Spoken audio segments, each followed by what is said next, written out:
How big was that fish you caught? This big? This big? This big? Without photographic evidence, there's nothing that proves you caught a whopper. And that's been true since the dawn of fishing. In fact, hundreds of years ago, long before photography could capture the moment, Japanese fishermen invented their own way to record trophy catches. They called it Gyotaku. Gyotaku is the ancient art of printing fish that originated in Japan as a way to record trophy catches prior to the modern-day camera. Gyo means fish, and taku means impression. There are several different stories about how Gyotaku came about, but it basically started with fishermen needing a way to record the species and size of the fish they caught over 100 years ago. Fishermen took paper, ink, and brushes out to sea with them. They told stories of great adventures at sea. Since the Japanese revered certain fish, the fishermen would take a rubbing from these fish and release them. To make the rubbing, they would paint the fish with non-toxic sumi ink and print them on rice paper. This way, they could be released or cleaned and sold at market. The first prints like this were for records only, with no extra details. It wasn't until the mid-1800s that they began painting eye details and other embellishments onto the prints.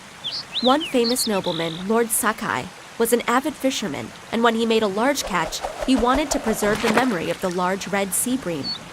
To do so, he commissioned a fisherman to print his catch. After this, many fishermen would bring their Gyotaku prints to Lord Sakai, and if he liked their work, he would hire them to print for him. Many prints hung in the palace during the Edo period.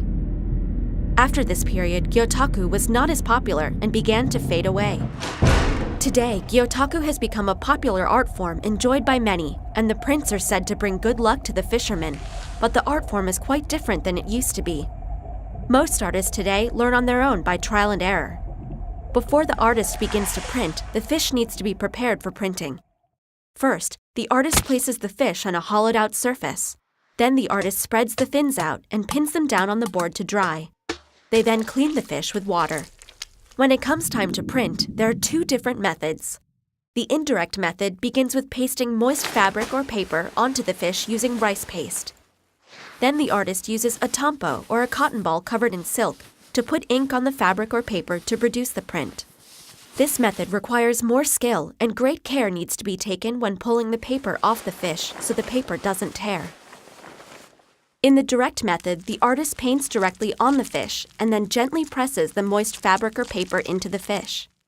With both of these methods, no two prints are exactly alike, but both reveal dramatic images of the fish. For the final touch, the artist uses a chop or stamp and signs their work, and can hold it up to say, the fish was exactly this big.